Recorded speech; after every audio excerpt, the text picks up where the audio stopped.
Hey, this is episode 149 of the Collector's Quest podcast. It is finally time for Flush with Plush, an episode we've been joking about for probably years, but we're actually doing it. We also spend a good time talking about fractional share investing, a brand new bit of nonsense in the video game world. And as you can probably see, this show is 2 hours long, and I think we discussed 5 total plushie games. So there's just a whole bunch of other stuff that we talk about, because video game collecting, man, it's a crazy time. I think this episode falls just short of 2 hours. I was thinking about doing a 4-minute intro just to hit that point, but that's super dumb. So tell your mom about the show, of course. Give us 5 stars on iTunes, and let's go.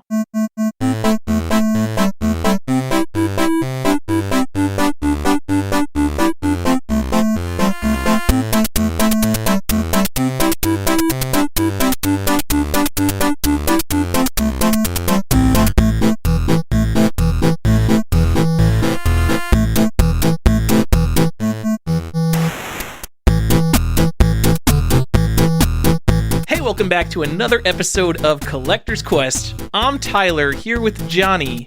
We're here on the phone taking your calls today, guys. Stefan's not here, but I think me and Johnny can hold it down just fine, just like it's 2018? 17? 17? How long have we been doing this show, Johnny? Well, the show's been on for over 5 years now. Are we hitting our 6th year? I have no idea. So join the Collector's Quest Patreon, where you can contact us for investment advice for just $20 a month. Not a month. I don't know. I was making it's tiers. I was making a joke about the reserved investments Patreon that started today, as if people keep on top of the reserved investments Patreon and would understand that joke. I mean, a few of them got it, but our Patreon, our investment tips, it's going to come at our highest tier. You know, there's going to be other things involved. Just don't you worry. Nude photos of Tyler, or at least topless photos of Tyler, will be included in that tier. You know, I didn't even think about that. So OnlyFans is becoming a lot more popular. Maybe we should go on OnlyFans. Collector's Quest OnlyFans? Yeah. OnlyFans. CQ Penis. Yeah, that's right. CQ Penis. Yes, this is our the family-friendly show, by the way. You do make me bleep curses out, which does take you'll probably have to a non-insignificant amount of time. Our OnlyFans would be a lot more popular if Kat was still on the show. I'm just going to let that hang in the air for a second, Johnny. Well, nothing hanging over here, Tyler. All right. Kat is coming back on the show, everybody. Don't worry about it. Johnny's got it covered, and I know nothing about it. Johnny. I'm reaching out. I haven't got an answer. I just want her to do a Christmas episode with me. All right. You'll get to edit it, and you'll hear it for the first time. It'll be great. If I'm not on the show, I'm not editing it. You can edit your own show, Johnny. I'm not your slave. But you are whatever. It's probably going to be. If it's you and Kat, it's going to be like 45 minutes long. I can edit that. Just like this episode, 45 minute to an hour episode. Right. Guys, this is going to be a short episode because Stefan's not here, and so I don't go crazy and not have time to edit it for 2 weeks. So, why don't we talk about the first thing that I wanted to talk about? Quote unquote, the highest public sale of a video game happened again, guys. Oh yeah, did it? A real sale by real human beings. Was it? Yes. Are you sure? Yes, $140,000 for a hang tab sealed Super Mario Brothers. I think it was like a 6th print. Not that anyone really cares. 9.88 plus. Very real sale. Not an A plus plus? Not an A plus plus. Oh man, I wish it was an A plus plus equal sign alpha. You know, umlaut. I'm sorry. It was a 9.8, 9.6 according to Johnny. This is so dumb. It's so easy. Just put whatever the cumulative score is up in the corner and then flip the back of the box over and just be like, seal, 9.6. You know, cart, box, 9.2. The end. Everything else assumed to be good. And on, sealed games, just cart, 9.2. Manual, 9.4. Cumulative on the front, 9.6. Why are we doing this crazy A++ math? And you're like, and then you have VGA scales and people are like, but this coins kind of did this. I'm like, I don't care who got it wrong first. Just stop doing it. I wonder if someone thinks 9.8 A plus is basically as high as it goes, because they're like, A plus, it can't get any better than that. Yeah, because you would be a reasonable, you're like, man, that thing got an A plus, and then you're like, no, A plus plus. You know the Leonardo DiCaprio meme right now? That's basically what that moment is. Okay, so to actually go over what happened and why I am dismissing this as if it was a joke is because this is an absolute joke that you should dismiss. So the game was purchased by a fractional share investing company called Rally or Rally D. Tyler, we did make a joke about this on the show before, right? Like, or did we publicly do that? Or did we talk about this like a year and a half ago just between ourselves about fractional shares? We have made fun of fractional share investing. There's another website called Mythic Markets that sells shares in things like Magic cards. I think their big thing was they have an Alpha Black Lotus. Yep. So just to be clear, I literally can't explain enough of how this website works because it's almost impossible to understand how this website actually works. They want you to go to the website and think that you're buying an actual share in a physical object, and then that one day they will sell that object and you will just magically get whatever the profits are. And it's like no problem investing. I can own a piece of this super exciting game to me that I think will increase in value. So if you look at their actual site, I'm going to start with what I think the most interesting bullet point, that they actually do advertise on their site. Members of the expert network and the advisory board of the manager being the website, are often dealers and brokers, so may be incentivized to sell the company their own collectibles at potentially inflated market prices. That is something buried in the disclaimer that basically they're buying these items at fake prices to hype them up. But this company isn't taking a $140,000 risk because they're immediately going and selling a bunch of shares for like $50 to a bunch of rubes who they say like, well, it sold for $140,000, so I must be able to invest in at $150,000 when it might not be worth anywhere near that amount because the only reason it sold for $140,000 is because perhaps the members of the expert network and advisory board were incentivized to sell the company their own collectibles at a potentially inflated market price. No, they wouldn't do what they explicitly stated in their own print. Would do, right? I thoroughly encourage everyone to go through both the website. There's like a disclaimer and there's like facts, and then there's an SEC filing, which is much harder to read, but much more interesting. Another thing, you're not actually buying a share of the underlying asset, as they love to call it in their text. You're buying... It's called a series. So if you listen to everything I say and you don't understand exactly how it works, it's because it's intentionally incredibly hard to understand how this actually works because they want you to think you're just buying a share of this stupid Mario game. There's something called a series, which I guess is like a company or an LLC or something like that, and the series manages the underlying asset.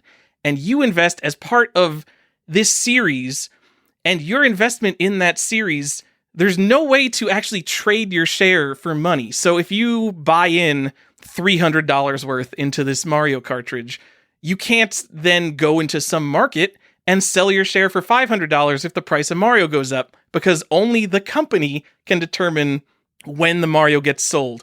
And you can't buy more than 19% of the asset. So it's not like you can go and buy up everyone else's shares and then you just have the item. Everything is controlled by Rally. And another bullet point you can pull off their site, there's currently no trading market for our securities. An active market in which investors can resell their interests may not develop.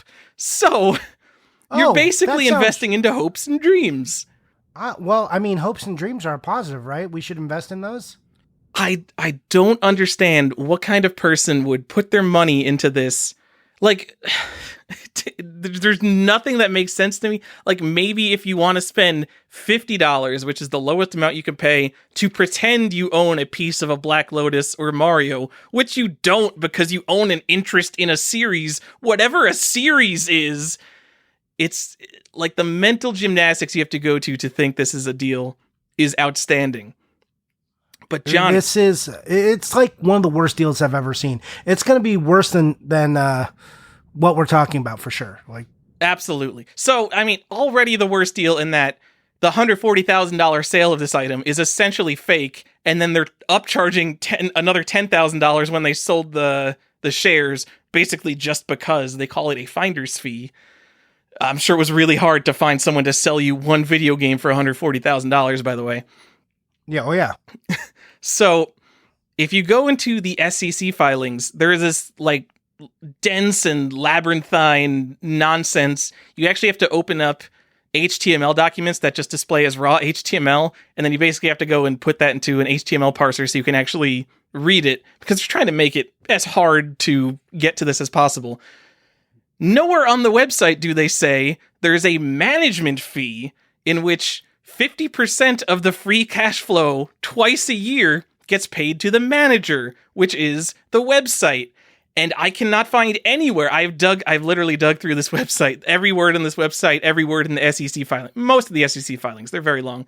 It does not explain exactly what the free cash flow is. It could be all the money that they raise from the series, and just half of that gets paid to the company every year, and this is just one giant scam. But what they do say absolutely gets paid out are operating expenses, which are separate from the management fee, which means storage, security, custodial fees, appraisal and valuation fees, market expenses in connection with the membership experience program. I think that means advertising. Insurance, maintenance, transportation, outgoing reporting requirements, whatever that is, audit, accounting, bookkeeping, legal-related expenses, and other membership experience program-related expenses, such as catering, facility management, film and photography crew. All of that is taken out of the cost of the asset, and there's nothing that explains exactly how much that is. You're just basically trusting this company that you will pay them money, and one day they might give you more money for some reason. Imagine that they're saying like film crews and like catering, like, is the film crew only for one game? Is it parsed over, like, does each game like receive an equal amount of money taken out of whatever the investment is for the film crews and the catering? Or Johnny, is this it like allocable pro rata to the number of underlying assets in the series? This is so ridiculous. Can you imagine that they spent like $50,000 to get like a professional film crew and like do like a whole thing on their company, and they're like, "Ooh, sorry, the asset has actually lost money. Like, we sold it for $150,000, but that means we only recouped $100,000 because we had to pay all these fees. Sorry." Exactly. Or more likely, this is a nonsense business model. The company goes out of business, and because you never actually owned a piece of the asset, you owned whatever a series is, you own a piece of the series, they just take your money and they take the Mario game. And when they go bankrupt, they're going to go sell the Mario game to pay off their bankruptcy. Yep. Because that will be a liquid asset that goes to pay down the debt of that person being, or that organization being collected on, not you. That's how those kind of debts work. So, what we can learn from this, number one, first of all, don't invest serious money in video games, especially at all-time high market prices during like the biggest FOMO panic that I think I've ever seen in video game collecting. But even if this website worked perfectly, even if it was literally just money in, and then you can guarantee get your money out whenever you want, and it was actually you were really owning the underlying thing, it's not in your hands. Anything can happen to your money. This isn't like a bank account where the FDIC is going to protect your money. It isn't a physical copy of Super Mario Brothers you hold in your hand, you keep in your safety deposit box, you keep on your shelf or anything like that. You're trusting everything to this company. It can get stolen, it can get whatever, and you don't know how that insurance works. Why would you put money into this nonsense instead of taking that $50, that $100, that $500 you're going to put into this absolute nonsense and buying your own video game? Or investing it in something that is actually guaranteed to make money. Like, go put it in a bond or a stock. It's just anywhere. But people, they talk about this with like Magic cards and stuff too, and other digital properties. They're like, oh, but the rate of return here is so good. The ROI, it's like, I get it. Like, yeah, this is like video games are turning over like 20 and 30% profit, year over year right now, compared to, like a slow burn of like 5%. but that's also gambling. So just know if you're doing this, you're gambling. Don't put any money you're not happy throwing in the toilet and flushing it away. Like, if you aren't comfortable with that as an idea, don't put any money here. So don't put any money into video games themselves that you're not comfortable with flushing money down the toilet.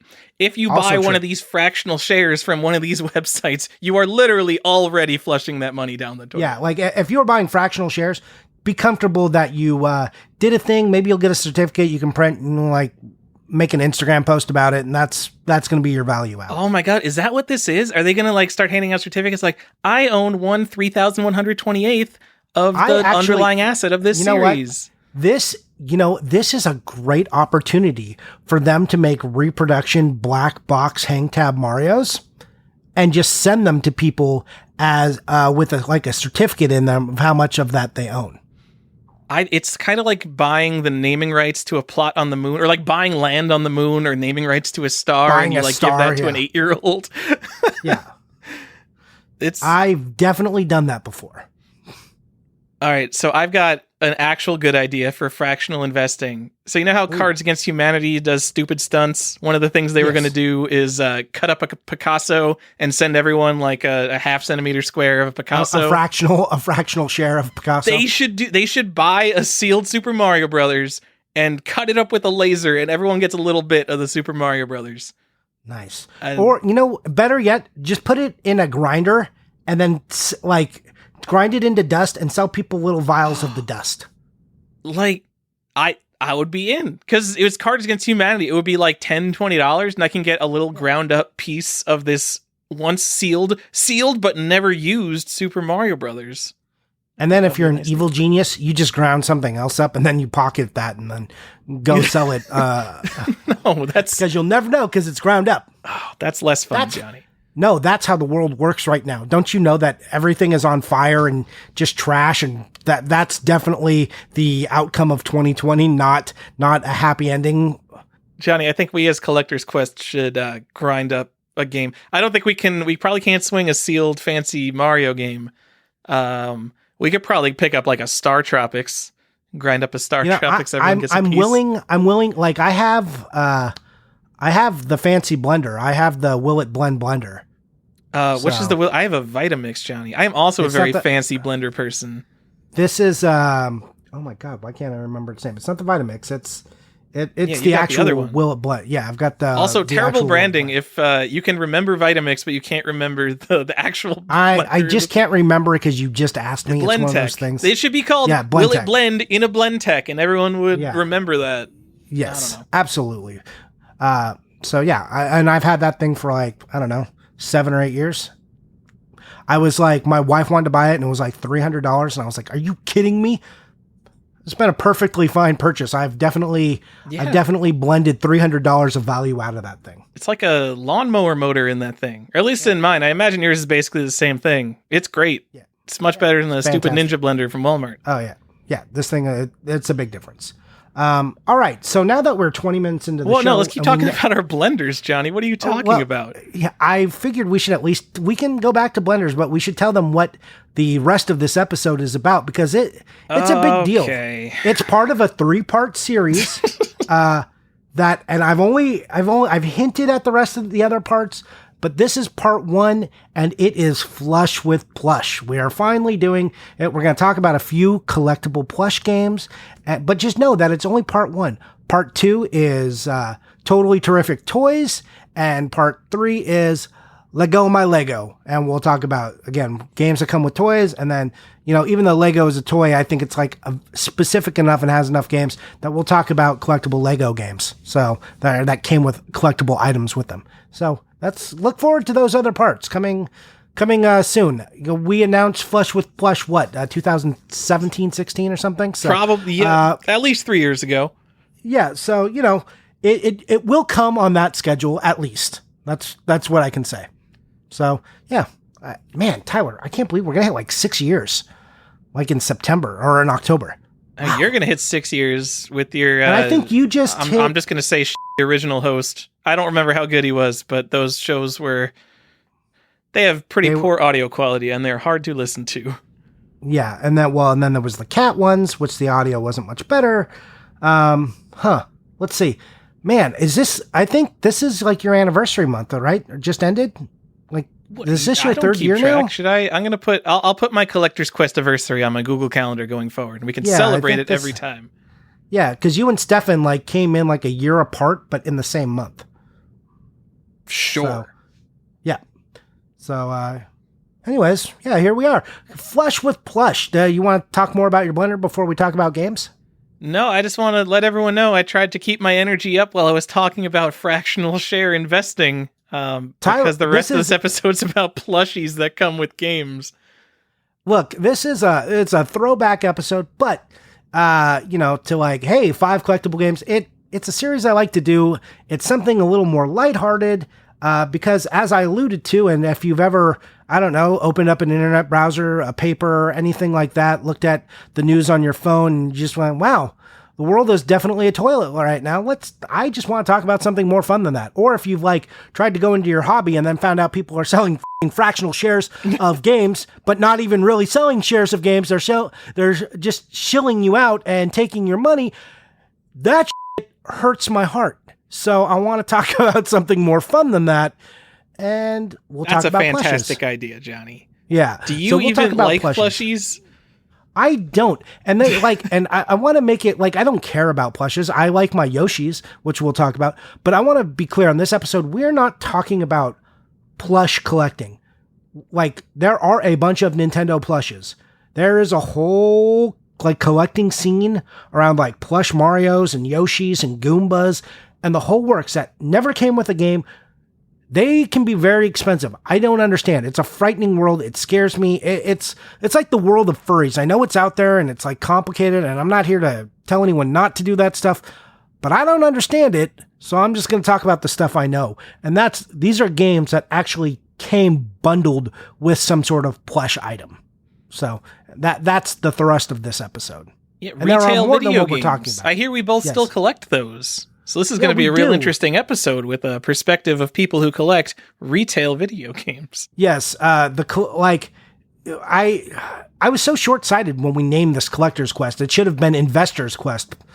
So, or make them dollars on video games, y'all. Podcast, which is like what I see cropping up doesn't now. Sound. Oh, IQ Peeps. We're the smart investors. Yeah. Oh. That's a segment. That's a segment, guys. IQ Peeps. Investor's Quest, where Tyler, that's going to be headed up by our best investor, Tyler. So yes. It's too bad that the best investment is already gone, because apparently Rally did sell out of their $150,000 of Mario shares.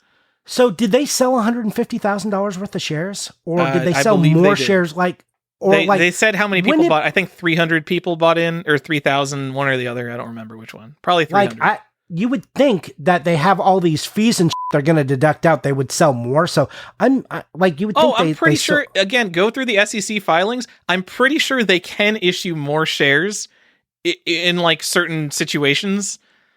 It's a weird, very hard to understand business. Try to understand it. I dare everybody listening to this to go to their website and try to understand how it works. Have you thrown $50 away on something dumber? Because I mean, look, I look, and it is a point of privilege when it's like you live in the world and you're like, I guess I can throw $50 away. I've done dumb like that, like on jokes and stuff.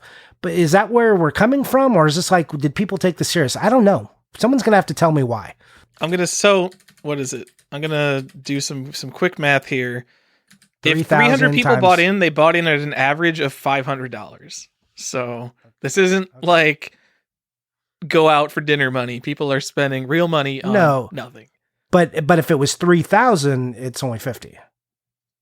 Okay, but so it can't be 3,000 because there's no way that everyone only bought one share, because people would have bought more. Oh yeah, that's true. Yeah, okay. Yeah. Crazy. Anyways, Flush with Plush games. So lighthearted. Everything's great. This one, yeah, I think I've mentioned it on a previous Christmas episode, but Rudolph the Red-Nosed Reindeer for the Wii and the DS. That gem, right? Everyone wanted to play that.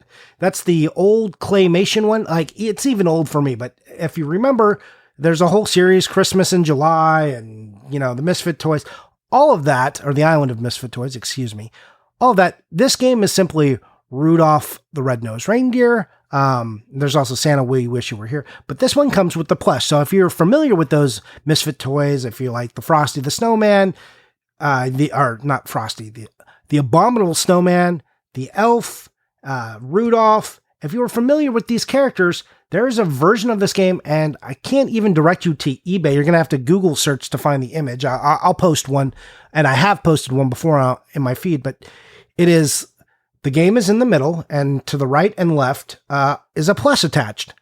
It's ridiculous. They're like, I don't know where they came from. I don't know how long they were out. For a while, you could find them for like $50 to $70, but I haven't seen any on eBay in like, I don't know, a year. So they must have been snapped up. People must be hoarding them. And the same thing went for the DS. There's also a version which just has one plush with it. Each one comes with the Rudolph plush, its namesake, and then one other random plush. So there's like various different assortments you can even get of these. And I think I have an example of each that I'll take a picture of. But like really, you're probably looking at like a $50 game if it just pops up on eBay. But if a collector knows what they're doing, you'll see like the $300 one sitting on eBay. Don't buy that. But if you are a fan of those, and I like to buy some Christmas stuff, and that's why I have these. Like some game, you can post an interesting picture of Christmas. This is a good one. The plush is of a medium to low quality, so don't beat it around too much. The stuffing will fall out of it, pretty sure. So that's it. And then we'll let Tyler talk about probably the hottest console in collecting right now. So Tyler, which one do you have here? Oh, I don't get to weigh in on Rudolph? Oh, no, you can. You tell me? No, about actually, I missed everything Rudolph. you said because I fell asleep not caring about that game at all. Yeah, I figured. You don't need to, do you need to, we just talked do about need how to we're trying to shit be on it. more, I'm sorry. well, we're being more upbeat here, and you're just like, oh, this seems I'm like a nice sorry. place for me to take a dump. We'll just drop it right here. So I agree that it does seem like something that someone could probably ask $300 for and see what happens just because it never shows up. It also, on the same token, seems like something that Deal Extreme or Deal Tavern might just like put up 400 copies of one day. Yep, absolutely. All right. So, The next Flush with Plush game is the only game I think about when I think of plushy video games. It's Shimigami Tensei Devil Summoner Raidu Kanzahoa vs. the Soulless Army Raiho Special Edition on the PlayStation 2. And I cannot believe how much this game has appreciated in price. Just so everyone knows, if you don't know what this is, you've probably seen it before because I see it. It like stands out in everyone's collection picture just because it's one of those things that everyone who has modern games I kind of see has this on their shelf. It's the Shimigami Tensei game on the right of this kind of a foot by a foot and a half plastic box. And then there's a black and white plushie of a guy who's like white in a suit. I'm sure he has a name. I'm going to guess he's Raiho. Yes. Raiho. Yeah, Raiho. Yeah. And so the only reason I know about this game is because I very specifically remember in 2009, they were clearanced out on Amazon. Clearanced out or pre-ordered, I can't tell. Because I went and searched, because I bought this from Amazon in 2009. I have zero interest in Shimigami Tensei. But it must have been on places like Digit Press, Game TZ, Cheap Ass Gamer. People were like, oh, this is an Atlas game. This is a Shimigami Tensei game. It's only $36 for the limited edition. And I guess it was a pre-order on Amazon because Amazon gave me $2 back after they shipped it. And it went down to like $35 or something. So I remember the day everybody went and bought these specifically to hold on to it as like a quote unquote investment. So there were a lot of these out there, and I looked it up for the first time again 20 minutes ago, and they're going for $200 to $300. Does not matter if it's sealed or opened. It's bananas right now. Yeah, this is like literally you're right. You see it on there. Like if someone's got a modern collection, you see it just sitting there. I don't know what happened. Like, cause this game was everywhere and I was like, I should buy it. Like, even when I first started talking about the Plush episode way back when, I was like, I should get that for the Plush episode. Like you say, like I even had it in this is one of the ones I'm going to talk about from like super old notes. And then I went back to buy it. I'm like, oh, it's like $110 now. No, I don't want to do that. Now it's like $200. I don't know what happened. It was everywhere. Like you couldn't stumble into a GameStop like for years after that. And they'd be like, when they opened up the thing to like try and give you a game, there'd be one stashed in the back covered in dust, you know, a few spiders on it. And now here we are. Now it's a bona fide $200 collectible. It's almost like it's popular because it's so common, because everyone has seen it before. No offense, I know there are Shin Megami Tensei fans out there. How many of you people who have this in your collection have it actually opened and have played Devil Summoner 2? Because I had it in my collection for something like 9 years and I never played it. I eventually got rid of it. I literally gave it away to a friend because it was worth nothing at the time. But it's just this weird game that I've never heard anyone talk about the actual gameplay. Yeah, I don't know if I've ever heard anyone talk about it, but I mean, I know I don't want to, you know, say people don't play it, because clearly they do. Like, people, there's too dedicated a fan base of that game to say people didn't open it and play it. I guess. Then why were they clearancing out all these limited edition plushie things for $35? I mean, but that was back then. Who knows what's going on now? Like, the problem was that they probably made way too many of the special edition thinking it would sell. And I think it was like an $80 special edition when it came out. And then people were like, oh, no, thanks. Because that's a reasonable response to that. And now it's not that. Got a 7.3 on GameSpot. It's got unique real-time battles. It's not a turn-based game. Like, I don't even know anything about the game. I just know Persona. Forget the rest of the Shin Megami Tensei games. Yeah, get those Persona 1 and 2s on PS1. Eesh, those have gone up. Don't even want to look. I'm going to guess Persona is probably like a top 3 PlayStation game right now. I don't know, but I can tell you that Persona on the PS1 right now, let's see. I'll check sold listings. I don't want to just check like whatever high price someone's asking. And I don't want to check game value now. Oh, we got to talk about game value now. Oh, you mean game value now / Wada Serial Never Look Up? Yep, that one. So yeah, Persona 2, a sealed one, went for 400, 500, 400. Here's a mint one for 385. That's Persona 2. Persona 1, 345. 325, 325. All right, it's bananas. It's not top 3. Yeah. Top 3, just because I'm curious now. It was still Mortal Kombat 3, Jewel Case, JoJo's Bizarre Adventure, and Trombone. Very boring. Those are the same games. Hold on. Been up there. Did JoJo go up? JoJo is $334 according to Game Value Now. Wow. I mean, that's Persona 2 is selling. Klonoa is like $300 right now.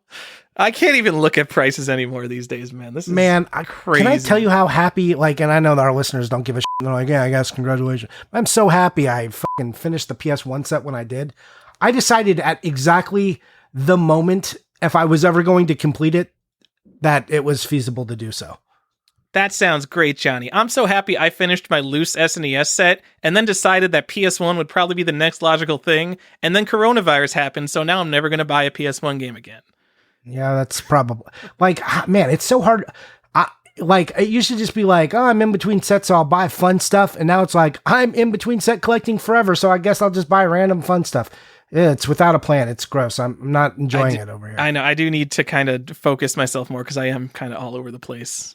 I bet that's happening to some of our listeners too. I bet, like, you know, everybody, you know, the famous Tyson quote, everybody's got a plan until they get punched in the face by coronavirus. Yeah. So I'm sure a lot of people's plans went right out the window. And, you know, here we are in 2020, just like, you know, going, oh, hey, this is all right. This is fine. I'm sure this is fine. I found an old tweet from George R.R. Martin, and this is back in March, and he was being funny, right? As funny as he can be. I hate George R.R. Martin. I hate that fat boat captain. It's his cavalier attitude to shitting on his fans that I don't appreciate. You shouldn't shit on the people who make you money. And their justification, like, they're justified in feeling a little frustrated you haven't finished a book. Anyways, that's the George R.R. Martin rant. Anyway, so he wrote this quote, this tweet, and he said, yeah, 2020 was directed by me. And this was in March. So in March, the very beginning of March, he wrote this. And I'm like, wow, that's like, imagine that by March 2020 was already a garbage fire of a year. Because we're like, Australia was on fire and like things were still really bad. And then all this happened. but I got banned by his Twitter account because my response to him saying that was, "Oh, I guess it'll never end," and it sure has felt that way.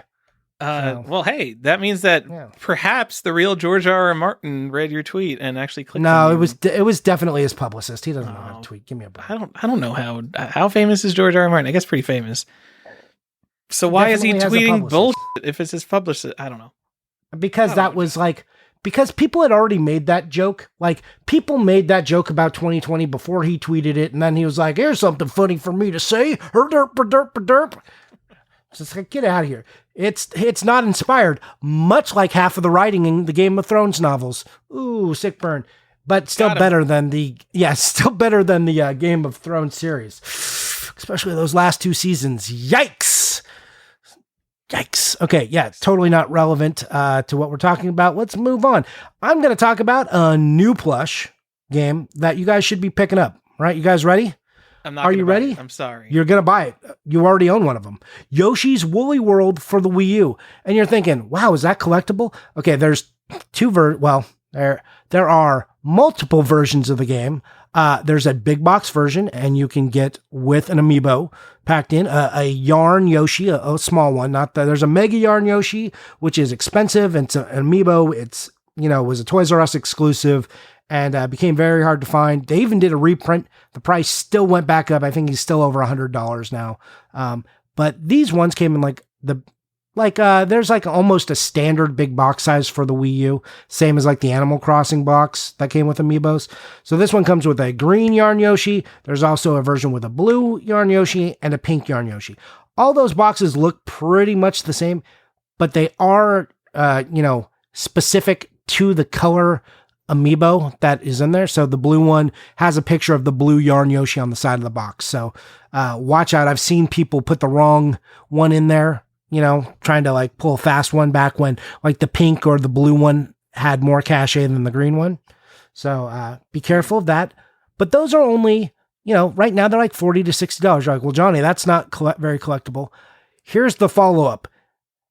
Back a few years after this on the 3DS, Yoshi's Woolly World created a sequel, and it's Poochie and Yoshi's Woolly World. Poochie is a little yarn amiibo dog that is in the Yoshi game with him, and that game was it was like a $40 game on the 3DS, and it, they even like bend the amiibo box to get it in this thing, so it's horrific that's how it was done, but that's how they got this in there, and it's this little plush of a little woolly Yoshi yarn style dog, and that thing goes for $150 to $200 depending if it's new or sealed. What? Yes. So 3DS collecting has gotten pretty expensive. Like there's some like weird top end stuff, and this is one of the ones that people are after, and it's a first party Nintendo game, and it comes with this little amiibo that I don't know if it was exclusive. I thought I saw them loose, so it's not the exclusivity of that, it's the exclusivity of the box.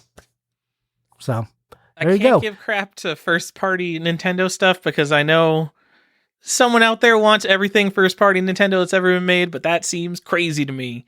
Another one of those games that some people, I've heard definitely more people talk about playing the Poochie Yoshi game than Shin Megami Tensei Devil Summoner 2, but wild.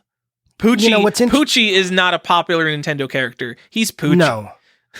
Wait until he's a Smash Brothers character, and then he'll get popular. Whoa. Or like Yoshi. Like, I want them to make a yarn version. Look, I want them to make a yarn version of Yoshi in Smash Brothers as a DLC character, and I just want one of his moves for Poochie to come out and like grab a character by the leg and like throw him. Like, that's not too much to ask, or shake him. Is Waluigi in awesome. Smash in any form whatsoever?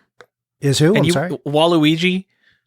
I don't play Smash. I'm sorry. I don't even have the latest one. I don't know in the new one if Waluigi is. I don't think he's ever been in Smash in any form. I don't know. I think but he should be if he's not. Yeah, they should be, because, he's in the Mario Karts.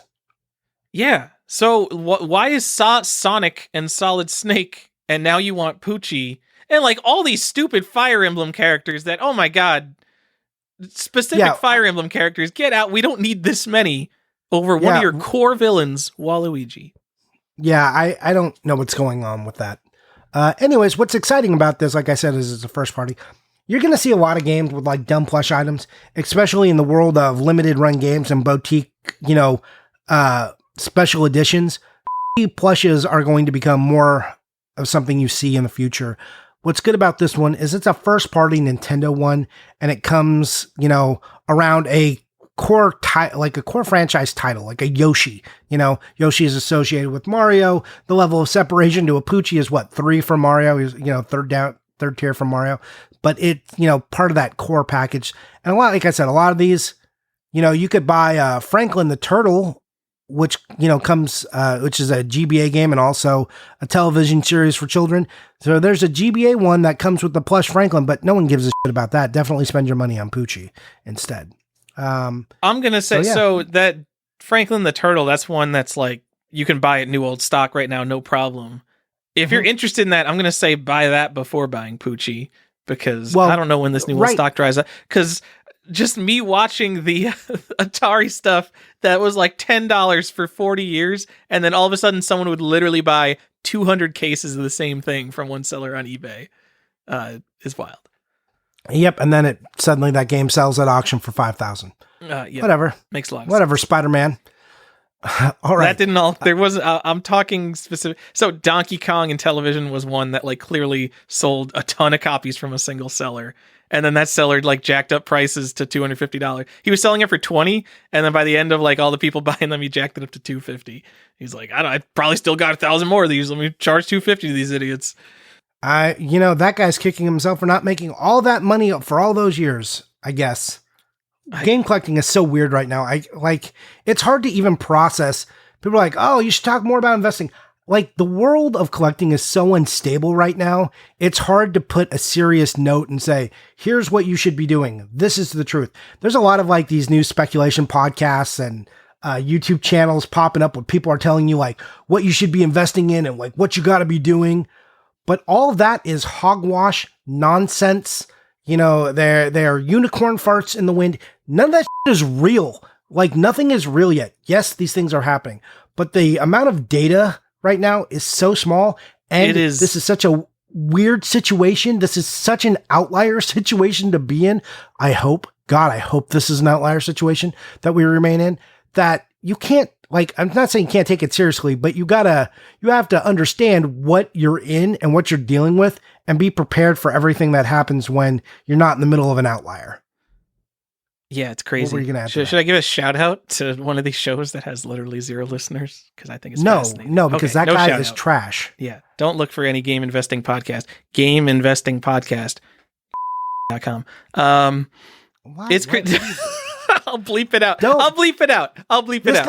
This guy is so bad. It's a nonsense. These people, some of them collect games. They act like video games have only existed, like in general, for 2 years, and then they take this sales data. We have probably 20 years of pretty good sales data for video games. They take the last 2 years and only the highest end sales, like 3 points of data, and they extrapolate a line, and they're like, this is going up, it's going to go up forever. And it's crazy. Listening to it, like, my mind is melting because it just makes no sense. Yeah, like all these motherfuckers out there right now, bleep that. They're all like, they think they're Indiana Jones. They're like digging up these archives. They're like, has anyone ever seen this? It's called a Super Mario for Nintendo. You're like, yes. You've never heard of these relics. Let me show. They belong in a museum of water cases. Let me show you my shelf where I bought 40 of them. Guys, don't worry. Definitely 100% transparency. Bought $17,000 worth of water games this month, or just games. 20 of them were water. Some like that's the world of Instagram and collecting right now. This is such a weird time. It definitely is. Like be responsible with your spending and be patient. Anyways, that's some real information. Now let's have a debate, Tyler, because this one's yours, and I don't know how to feel about this one or what to do. Tell us about your plush pick here. I literally found this. I typed in video game plush, maybe some other term on Google, and this was one of the first things that popped up. It is Hollow Knight. It comes in a very Nintendo Switch game looking case. It's got the Switch logo in the upper left. It's got an ESRB logo in the bottom left, but it's just the plush, and it comes with a digital copy of the game. And there's a lot of other stuff like this. There are games like collector's editions that come with a paper disc and a DLC code, which is bananas. Like all of this. Unravel is one that like you can get. That's kind of the same deal. Yeah, and so two things strike me. One is obviously, does it count? It's a digital game, but it comes in a box. Two, there's like a series of Hollow Knight plushies. This is an 8-inch version. I've seen 12-inch versions of nearly an identical thing. So you can get a better plush cheaper than this, but it wouldn't like count for what you just probably want to put this on your shelf because it's a nice compact size, literally made to fit in a DVD box so you could put it on your shelf and never look at it again. No, it's got a clear front. This is probably one you'd face outwards and be like, ooh, I got that Hollow Knight. That's a cool game. I mean, that's, but there are all like, if you look at like, God, what's the website? The I Am 8-Bit website. Like they've got plushes. They sell, they have lots of plushes for different things, right? So there's this whole series of, like I said, there's people who collect plushes. Hollow Knight is pretty popular. He's got a lot of different plushes. So who knows? Like maybe this is desirable to them. I don't know. I don't think it counts. Like there are people who argue 100% that there are, DLC boxes because it came in a retail case. It counts and like you should collect that. I don't know how I feel about that. There are like Xbox 360 games that came with pre-order bonuses that come in like Xbox 360 cases. Like those don't count. That's all just like bonus nonsense. Like I would probably buy this if I was collecting Switch. I would probably buy this. It's like $30 used, and by used it means someone probably bought cases of them and then took out the codes and sold them, and they're trying to get rid of the plush now for $30. Yeah. I mean, it seems like something that would look nice on a shelf, assuming you're collecting Switch games, because Switch games are all just like a sea of red and then 4 million big boxes you have to put on top of your bookcases somewhere because there's so many special editions. But this would be a nice one you could just have sticking out on your shelf, I guess. But most of the games have a non-special edition where you don't have to have a ridiculous box. I used to want to be like a guy who bought special editions, but now, like, unless it is like a really cool game that I have some attachment to, I'm not involved with special editions. I know I'm missing out on potential value later, but it is so ridiculous, and space constraints are so real. Like, I just don't want to. I don't want to be involved in that. And plus, all the not all the special editions, like retail first party special editions, you get way better stuff than like limited run special editions in general. Sure. But still not great. The best special edition, we probably have had a whole episode on this. Best special edition, if it's like 4 times the size of a DVD case, but exactly the same height as a DVD case, and just cram it full of whatever, I don't give a shit. If it's that form factor, it's perfect. Yeah, like whatever system you are, like I wish you could, like, I could talk to people who make the packaging and be like, look, whatever your marketing team has decided, the special edition needs to be the same size as the regular edition, and it can be as wide as you want, but it needs to it has to be the same height. It has to be the same height and the same width. The depth or the same depth. Whatever the width is, it can be 20 games wide. It'll fit on the shelf. We can make it work. The minute you make it too tall or weird or smaller, it's just stop it. You know what I bet you have? Do you have the Arkham Asylum limited edition? Because that's the one big that's shaped like right? a batarang. Yeah. No, I don't. Okay. It was a game I debated. Like I couldn't decide on that. That was like one of the early special. That was like as I was moving away from all special editions back on the Xbox 360 era. Okay. So yeah, I mean that correct time to move away from that. Just I'm gonna give a special edition hype story. This is a terrible. I don't like bringing up these really stupid sales. Just for the record, Fallout 3 came on Xbox 360 in like this big crate, and the crate had a lunchbox in it, and the lunchboxes were available sealed forever because they were just whatever leftover lunchboxes. I don't know. People probably bought the limited edition and sold the Pip-Boy out of the limited edition, and then they were left over with the lunchbox that no one wanted. Inside the lunchbox is a sealed first print of the game. And the lunchboxes have been like $200. No one's buying them all day. An auction for a sealed Fallout 3 went for like $550, even though you could just buy the lunchbox, which will probably ship even better protected for $200. And obviously the lunchboxes sold out immediately after that auction went stupid. But I think the point is it wasn't just a lack of basically a lack of knowledge that the lunchbox contained the same exact item that people were overpaying for. It's that they didn't want the form factor of the lunchbox. So I strongly believe that people going forward are going to shun limited editions as much as we do, because who has the space for this crap? They're just going to want a nice regular copy of the game. Well, it's always incredible to me, like, whatever I feel about our special editions being stupid and ridiculous, then you look at the Japanese special edition, a country that has even less space, and they are crazy. They're gigantic. Oh man, what's that girl's name on Instagram? She came out of nowhere. It's like, I want to say she's a Japanese girl, but that feels like a white guy telling someone what their race is, and that feels crazy. Anyway, she is of the Asian heritage, it appears to my eyes anyways. And she's got like crazy tattoos, but she's always always has like a sword and a gun, in all of her posts. And she is always with these gigantic special editions. I don't know what's going on in that house or what her life is like, but the special editions is like, this one came with like a 1/5 scale mech, and it's like 6 foot tall, and in her house, you're like, what the hell is going on here? Like these giant statues. So Japanese special editions are crazy. I'm sure they if like we collecting statues and stuff, right? I'm basing that on basically anime bedrooms that I've seen in TV shows. Yeah, like, look, the rest of the world, especially Japan and Asia, is a lot different for that than I think we are. And plushes too, like plushes are way more popular over there. And like, people keep saying like, oh, Johnny, like, do you really believe that plushes are expensive? I want you to know that a Mario Party 5 plush, from Nintendo Japan went for $5,000. There's a white Yoshi that went for $12,000. Hold the phone. What are you talking about? Yeah, First of all, Mario Party 5 what? Too many things are happening right now, Johnny. My brain needs to process. You need to slow down. Yeah. For $5,000, you can get a really nice either Nintendo statue, like a promotional statue, or a really nice sign. You're telling me a plushie went for $5,000? Yes. Yeah. Like a World of Nintendo globe, the one that every store had, is less than $1,000, and that would be the one that I don't. All right, Johnny. Look, I can't. I'm walking away. I'm done. Nope. Right. You got to come back.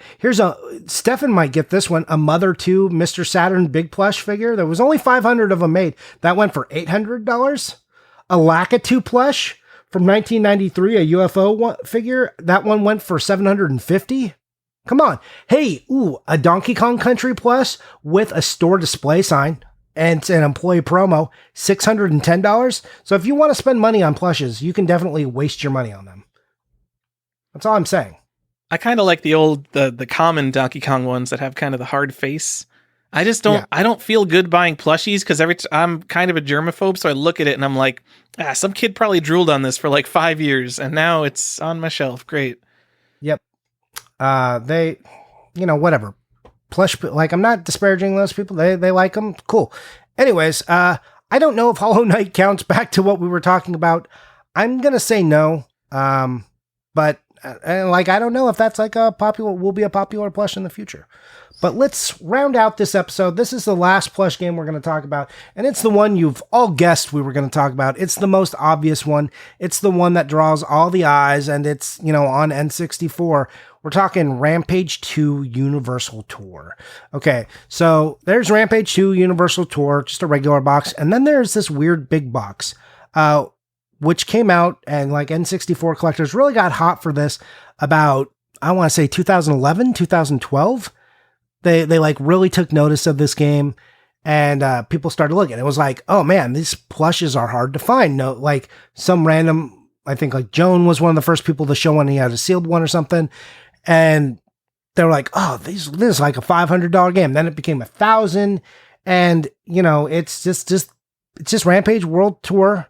With a little plush in it. People think it was a Walmart exclusive. I don't know if that's true. So there are 3 different plushes you can get in there. You can get George, the monkey, Ralph or Curtis, that's the werewolf, and the rat. Those 2 are like new characters in the game. There's 6 characters in the game, 3 new ones, 3 old ones, Ruby and Lizzie. You can get a Ruby and Lizzie plush, but these were Kmart exclusives. They were not packed into the game. The George, Ralph, and Curtis are keychains, so they say Midway. There's a little tag on their hand that says Midway. They've got a keychain coming out of like the back of their neck, top of their head. But there's these other plushes, like I said, Ruby and Lizzie, that will sometimes go for a couple $100s. You'll see them on eBay from time to time. They're not keychains. They're a bigger form factor. I heard they were pre-order giveaways. Not sure. That's just like what I've heard. That's what anecdotal evidence. So take that as you will. But that it is a game that to this day is like one of the N64 gems, right? Especially if you were just talking retail stuff for N64, this at the very tippy top. It's like this and Tarzan, which might get talked about in Totally Terrific Toys. I don't know. We'll see if that makes it in there. But yeah, it's a game you can spend a lot of money. The boxes are usually in like beat condition. It's hard to find a nice one, and expect to spend a lot of money on it if you want this. Yeah, probably rarer than Sculptor's Cut. I mean, almost definitely rarer than Sculptor's Cut. Yeah, maybe comparable with the Sculptor's Cut manual or something, but yeah, these are definitely super hard to find. I think there's some kind of divider in the box that separates the plushie from the actual game. Do you have one of these, Johnny? I do, yeah. Okay. Cool. So, also, one of 3 N64 boxes of non-standard size, so maybe interesting to collect just because of that. I mean, you should just buy it if you can find it, because these are so hard to find that just this is something cool. If you stumble, there's not any completed on eBay right now or anything. So, if you find it, then buy it. Oh, there's right now, here's a big box only someone wants. It's like an okay shaped big box. It's got some stickers on it. Oh no, I'm sorry. It's totally trashed. The boxes have the side flaps cut off. They want $879 for the shell of a box. Great. Cool. Yeah. Oh, there is one on eBay. One watched in the last 24 hours for $1,200. Near CIB, no keychain. Oh yeah, it's hard to find the keychain. So I said there was some kind of divider thing because I read that in a YouTube comment, but apparently it's just the big empty box and it's got that little standard cartridge slot. So just don't listen to me because I don't know what I'm talking about. It's not like the standard. It looks like it looks, because it goes all the way down. It's not in the same factor. I can show you a picture of it later. Okay. So. Just make the promotional picture for this episode just an interior shot of the Rampage box with no context. Nope. Make sure you can't tell that it's the Rampage box. Yeah. Oh, the other thing, everyone calls it like the Rampage keychain, but these, according to the promotion and on the box and everything, these were Rampage babies. So these figures you could find, one of these 3, Rampage baby. You want a Rampage baby? Here you go. So anyways, that's the big day. That's the Flush with Plush episode. We did it. Woo! I'm so excited, Johnny. You know what? I want to roll back my thing because people are going to tell me I'm wrong. Star Fox 64 came with the Rumble Pack. Pokemon Stadium came with the Transfer Pack. Hey You Pikachu came with a microphone. Gauntlet is standard form and came with a figure. Tarzan has a bigger box. Yep. And Rampage has the big box. And then there's that Majora's Mask thing, but that doesn't count for that. No, that Majora's Mask does not count. All right. I just wanted to make sure that I'm not giving out bad info. Good info. Go find a fractional share investing site and dump like $500 in it just to diversify your assets. There's also Pokemon Stadium, which came in a wide box. But they are like the same height as the regular N64. Oh, wait. This big box is even bigger than those? Like, I've never even seen one. The Rampage box is the same size as those. And then, the one that's like truly a weird size is the Tarzan box. The Tarzan box looks like a display box, it looks like a store display, because it just looks like a blown up N64 box. And for here's how I got mine. I didn't know. I bought a lot of boxes back in 2005, for N64. And I got this box and I'm like, why is this display box in here? Thought it was a display box the whole time. Had no idea it was rare or valuable or anything. And then all of a sudden people were like, you ever heard of this? And it was like 2009 or something. And I'm like, yeah, I've heard of that thing. I think I have that thing. Like, oh yeah, it's like the rarest N64 item. I'm like, wait, what? And I had to go out to a box in the garage and because I wasn't collecting N64 at the time. I just it's just in the garbage pile. I used to go and like try and buy out video stores, right? So I just had like boxes and boxes because people like really wanted to buy N64 boxes for some reason. So I was like, yeah, I'll keep one. Like every time I find one I don't have, I'll keep one for myself and sell the rest. And like, I can tell you, I almost threw this box away like 4 times because it didn't fit right in the box that all the other N64 stuff was in. So I had to like wedge it down in some other box. So yeah, you know. And just for some context here, it is hard to overstate how much N64 was perceived as garbage in the mid 2000s. Oh yeah. Like it was literally like I couldn't find Super Nintendo games. Genesis games were getting harder to find. So I was just like hitting stores up like, oh, you got, and like lots on eBay. Cause you know, looking for value propositions. I'm like, you guys got, N64 boxes? Buy manuals. I would buy lots of boxes. And yeah, that's how I got this stupid Rampage box. Good job, John. Just on accident. Or not the Rampage box. The the one that didn't come with a plushie. Yeah, the one that came with Totally Terrific Toys. Oh. Yeah. Oh, yeah. Look at that. Anyways, we'll talk about that. We'll give that a round of applause. That's because Applause is the maker of those toys. Just doing it. All right. Anyways, yeah. So if you are looking for some high-end collectible plush games, you want to diversify your portfolio with some real gems, then you know what to pick up because we just told you. Fantastic. Yeah. Should we move on to the second part of the show? Yes, we should. Oh man, who was it who gave the summary? Was it Red who gave like us a really summary? Blah blah blah. Second half of the show, some arguments. Johnny monocle voice. Bye. That was the summary. Like of Stefan bought a one of a kind thing that no one has ever seen before. Yeah. Yeah. It was so accurate that it hurt my heart a little bit. I'm like, oh. Yeah, that's pretty much what we do here. That's the Dog and Pony show that we've people like comfortable things that are very familiar to them. We're not here to bring you something different. We're here to bring you new information I'm here to be the HGTV of your video game collecting world. Just get comfortable and let the formula just wash all over you and feel good as you eat some ice cream and, you know, chat at the wife. No, that's HG. That's exactly what I did with HGTV earlier. Yeah, and think about like, oh, I might do that one day. I might buy a Rampage one day. Huh. I could like, we could take out that wall maybe. Like, that's a good idea. That would definitely give us sightlines to the children, you know? Ooh.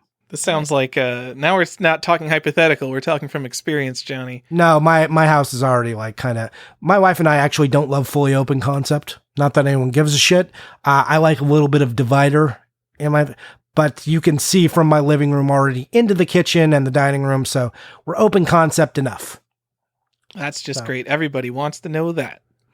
You know, if people talk about how great open concept is, but I have a toddler, you know, he's 20 months. And talk about Rampage, baby. That's what he is. And it just like toys go from everywhere. So if the house was any more open, like my nightly cleanup would just be so much harder. It's already difficult. I like every night is a scavenger hunt for me. I'm like, all right, let's find there's 11 blocks because we lost number 12.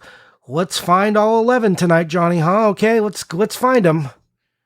And that's like, here's a fun story. Like, my son, I don't know where we say he's got a pocket portal that he just shoves things in. So when I can't find something, like he's got a pacifier that's his favorite, like I will just, if I don't know where it is, I will just release him in the last place I saw that or thought I saw him with it. And then he'll walk over and pull it out of wherever it is.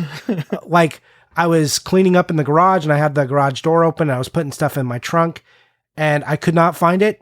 And I'm like, where is I looked for an hour and then I just like opened the garage and put him out there and obviously with him. And he walked to my car and then patted the back trunk. And I'm like, is it really in my trunk? Opened up my trunk, sitting right there. Smart kid. Yeah. Well, I don't know. Like, I don't know about that, but he knows where his shit is. We'll see. I don't like to be like, he's smart. I don't want to put too much on him. It's a lot of pressure.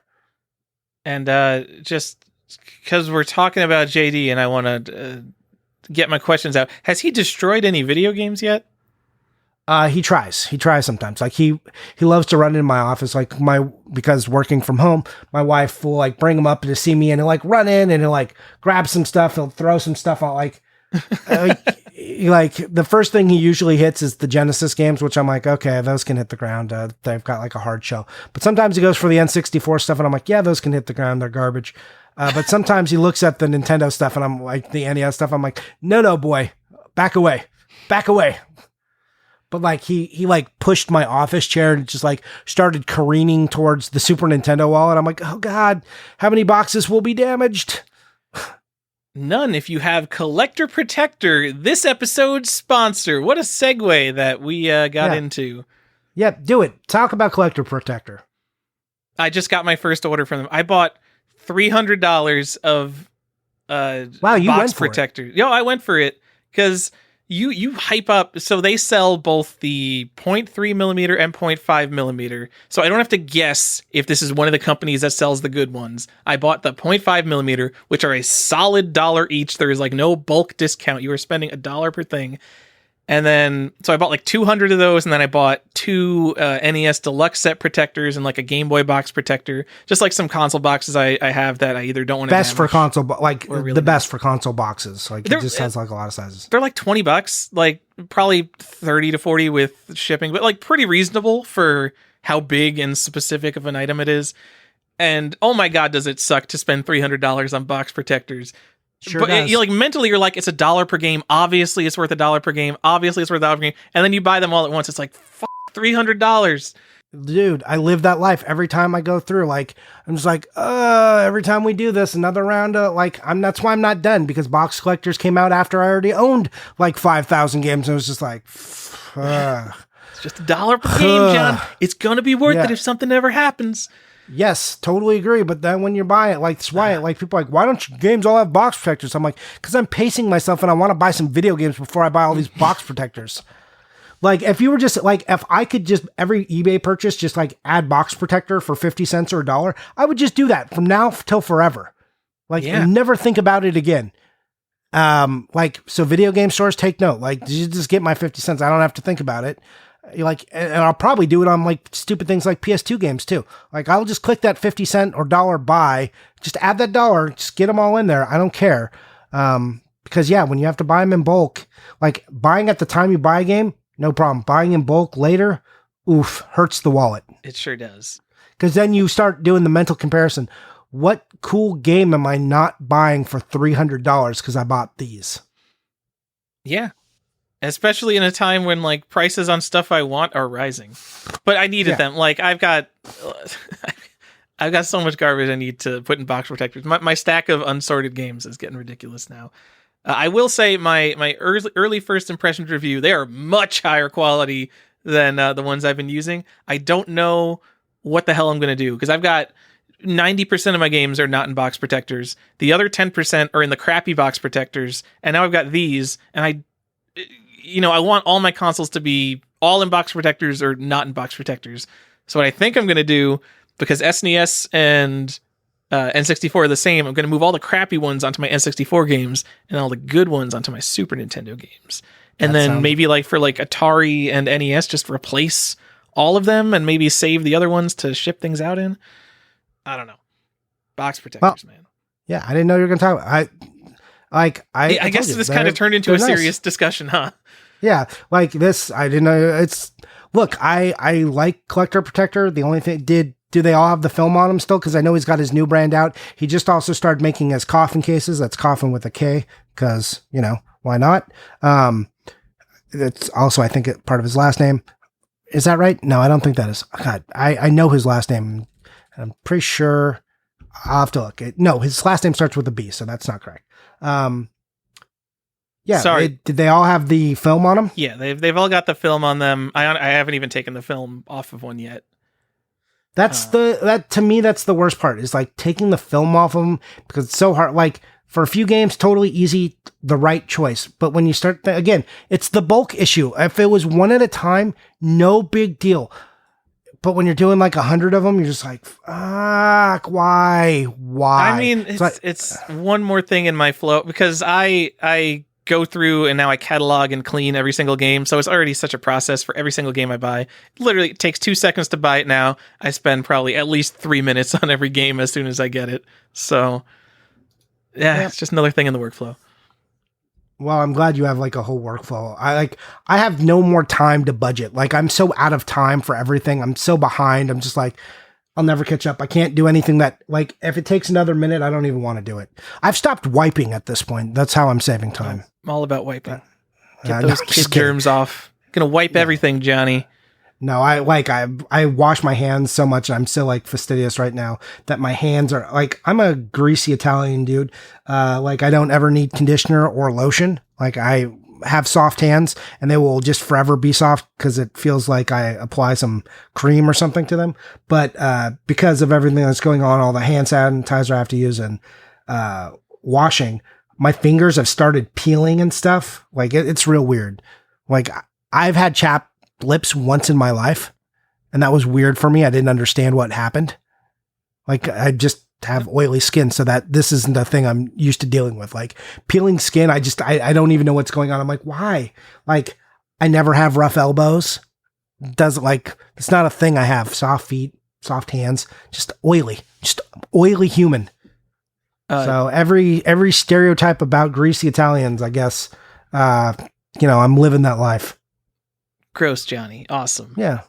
What I do want to say is I think you were incorrect about the coffin cases. Is that something that Rose Colored Gaming was coming out with? I thought he did. Well, maybe so he's got hard acrylic cases, but he just calls them hard acrylic display case. Oh, does he? I totally in my brain. Like, are you thinking of like this over-engineered thing that semi-permanently locks a game in? I'm pretty sure that's Rose Colored Gaming. Oh, is that Rose Colored? Okay, yeah. I mean, because their hard cases came out around the same time. I'm glad you corrected me. Okay. Yeah, because they both came out with hard cases around the same time. And the nice thing about Collector Protector though is if you look, that's why I thought it was because the Collector Protector is with a K. Yeah. So I thought that's why the coffin case with a K. Like, are you sure that's not a joint venture? I'm pretty sure it's got to be. We're doing it live. We're doing it live. It's got like. Is eating into the minutes of the show that I said we wouldn't go into, but whatever. It's fine. Coffin with a K. This does not look like a Collector Protector. It is Coffin with a K though, but it is a rose-colored gaming product. He doesn't say anything about it? Does not say anything about it. This looks ridiculous. These coffin cases, you need like a little bit of plastic to open them. I don't get it. $12 to store a DVD. I would rather get a Collector Protector, which is already pretty thick for $1. Big, like really big props to Collector Protector, not just for having a higher quality product, because I like having the best stuff, just their prices on the weird size stuff. Like the Game Boy box protector is $5 for the Game Boy box. That's something that so few people would buy that you could just charge $20 for it, because the people who want it would pay it, but it's $5. Yeah, you should reach out to Jeff and tell him how much you like him. No, I don't want him to raise prices on me. Like N64 controller boxes, $6 with $3.50 shipping. That's such an esoteric thing. Like they're usually because I think he's based out of Las Vegas. Him or his brother. He's got a twin brother, and they're like based out of Las Vegas, or at least one of them is. And one of them does like comic book art and has his own comic. But they're usually at the LA conventions, and so I usually get to see him. We say hello. They had a booth by us one year, so I got to meet him and talk to him. So nice guys. I guess he doesn't go to Portland, huh? Because we were thinking about setting up our own box protector booth at Portland. Well, that was just like, honestly, if we go and have a booth, I'm just going to buy a bunch from someone else and then just, charge whatever, like $1. Get like the crappy eBay ones. No, charge $2. People will pay it. Are you kidding me? They need them. Okay. Well, we'll do it, and then we'll have the Patreon stuff will be in there. So, patrons get free box protectors. Maybe like one free box protector for seeing us at a show to all Patreons. That'll be your reward. Here, you can get a DVD case one. We like you this much. Oh, you're a second tier Patreon? Have an SNES box protector. I mean, they're all basically the same cost. So it's just like, it's between 50 cents and $1. Just pick one. We'll bring a couple different brands. We'll make so many quarters. It'll be awesome. Great. Great, Johnny. What? See, you're the one who likes relaxing and talking to people at shows. I am 100%, and I need to buy everything before all these other Are you motherfuckers kidding? buy everything. Weren't we both hunting like madmen? Like at the last show? Oh, yeah. I'm probably thinking 2 years ago you were probably chilled out. I don't know. Well, we had a booth and I had to be there, but like I was also like in and out as much as I could. I don't want to like man the booth the whole time, but you know, we do what we got to do. All right. Next, like this year was going to be so good. It just makes me sad. We would have already done it. Because of the cock block of this year, can you imagine how insane it's going to be for the first hour of next year? Like the first show that opens, whatever it is, MGC, I don't know. Oh man, it's going to be nuts. But we were supposed to already have been in Portland and done it. You know, we were supposed to be there in July this year. Like Jeff was going to meet us there. Like we were going to have a whole little crew. It was going to be nice. See, this 2020 is such it is just such a middle finger. And I, again, don't care about your political beliefs on this. I don't care what side you believe on it. It doesn't really matter. It doesn't mean this year doesn't suck. There. See how easy that is? We can all just agree on that one point. This sucks. Real or manufactured sucks. Yes. All right. Let's talk about what you bought. Let's not talk too much about it though, because I know you only bought like amazing stuff, right? I did only buy amazing stuff. You look. I'm telling you, you're definitely winning collecting this week. Tell me what you bought. All right, so I wanted to give a special shout out because I have given them a special shout out on every platform I have a voice on, which is very, very small platforms. This is my biggest platform. To We Play Games in Las Vegas. I have been buying EA Sports variants like an absolute madman because I'm shoring up my 100% complete in box Genesis stuff. So I have the complete Genesis set. Now I'm going for inserts basically while I'm cataloging everything as I go along. The one pog that I am not 1,000,000% sure of is Bill Walsh College Football. There has been an unsold Bill Walsh College Football for $70, I think, on eBay, probably since the dawn of time, because no one wants to pay $70 for Bill Walsh College Football. We Play Games in Las Vegas. So I basically I gave up on eBay and I went searching through Google, and you go through all these little game store websites. Sometimes you find like some weird thing you're looking for that's not on eBay. What do you know? They have 5 brand new copies of Bill Walsh College Football for $25. And I'm like, wow, that's exactly what I'm looking for. And that's the right price for Bill Walsh College Football. And then I bought a bunch of other games with them too. I spent like $300 total, probably bought 10 games. The next day, I didn't buy all of them. No, I'm not trying to flip them. I'm not like, caught you slipping, bought all your Bill Walsh College Footballs for $25. I bought one copy. They canceled my order, refunded it, and then raised the price of every single game I bought by 50 to 150%. So then all of a sudden, Bill Walsh College Football was, I think, $60 on their website, which puts me back at square one. I just wanted to open a sealed Bill Walsh College Football. It's not worth $60 to me. So this is We Play Games in Las Vegas? That's We Play Games in Las Vegas. Go eat dicks. Yes. Thank you. Seriously, just go find a bag full of them and just do one of those competitions and see how many you can get into your mouth in like under 10 days. You should have to eat them for 10 days. One of the things I bought a complete in box John Madden football for $6, just because I'm missing, I think, the clamshell variant. It was worth $6 for me just to roll the dice on either getting a box upgrade for my cardboard box or the clamshell variant. I didn't even care. They refunded that, and now it's $20 for a sight unseen John Madden football on their website. You know who will never do this to you? Save Point Video Games in Charlotte, North Carolina, or Forgotten Freshness in Mechanicville, New York. Great game stores. Or Lost Levels Gaming. Like, just all the bevy of I don't want to forget, Trading Games will never do this to you. All the good game sellers out there that have an online presence, like, go check out Lost Levels, go check out Forgotten Freshness, go check out Trading Games. People who won't be total dicks to you, and Save Point Video Games. Like, you and I were we buying from Forgotten Freshness? No, we were buying from Save Point. You and I both saw that same lot of like PS2 stuff, right? Yeah. So Save Point is my local store now, and Forgotten Freshness is my old local store. Okay. But I love both. They're both like the best places to still talk to. Yeah, they're both great. Like they message you back on Instagram. then like you can call and place your order over the phone if that's how you want to do it. They'll take extra pictures of. They are great. They're a store. They might be busy, so it's like don't like be a reasonable human. Like if there's real people in front of them, they have to handle that first. But they always get back to me. Super great. Every store I just mentioned. Again, let's say it again. Lost Levels, Trading Games, Forgotten Freshness, and Save Point Video Games. All great stores. And I know I'm forgetting some, and I feel bad. There's a bunch of good stores. But like obviously. Those are 4 that I use a lot. Yeah. And like Trading Games, I know that their website's not like old stuff that's out of date that's like, oh, I caught you slipping, because you can look up like Donkey Kong and television and they'll have one for $250 because they're on top of their shit. And I love Trading Games because they had All-Star Baseball 97 on the Sega Saturn for $18 when it was like the last game I needed for the Saturn set. It was the only place I could find it. So I will forever always want to give that store a hug. Yep. Anyway, what I actually bought, I got some... That's what you didn't buy. What did you get? Yes. I bought 2 sealed copies of NBA Showdown 94 for the Pogs. Those are $5 each. I'll post on Instagram about my Genesis Pogs. I'm very excited about these EA Sports Pogs.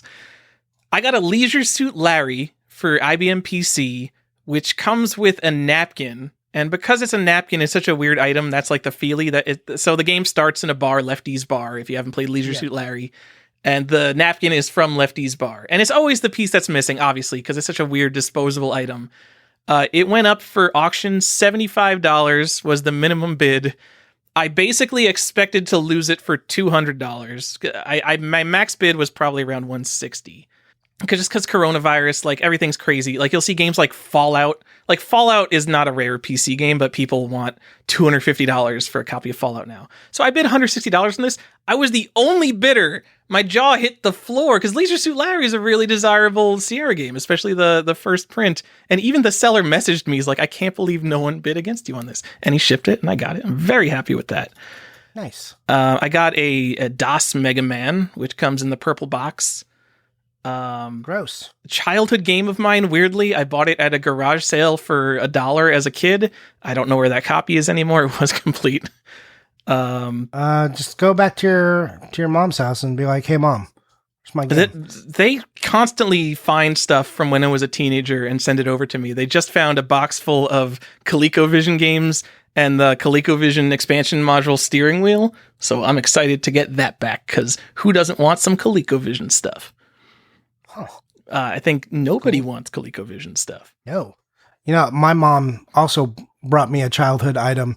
It was an uncut sheet of Star Wars cards. Cool. Nope. Uncut sheets of stuff. I guess people like them. I don't know why I got it. I think my mom got it for me for Christmas from QVC, and it was like one of those things like, cool. No. I don't know what to do with this. And then you just like slide it under your bed and forget about it. Or in the garage. I think that's what happened. And I think they moved like a couple times, she found it in the back of the garage. So, yeah. Was it what era of Star Wars are these cards from? Like early 2000s? These are the Topps trading cards. Oh, not the card game? No. They're not. It's not the TCG. All right. Well, I know nothing about them then. Yeah. These are, So there was like these Topps. There's like 3 series of these Topps cards, and they're art cards too. So it's not like photos of the movie. It's like different arts and like some Ralph McQuarrie stuff. And there's just a lot of different things going on. They were super cool cards. I collected them when I was like 15 or something. Okay. So they're pretty old. Not to call you old, Johnny. No, I'm kind of old. I'm like 41. Yeah. So Star Wars cards, there was like a period probably around 2015 where I thought getting into trading cards would be fun. And like the trading card market now it's literally out of control. But even 5 years ago, trading cards are just this absolute nonsense, essentially legalized gambling.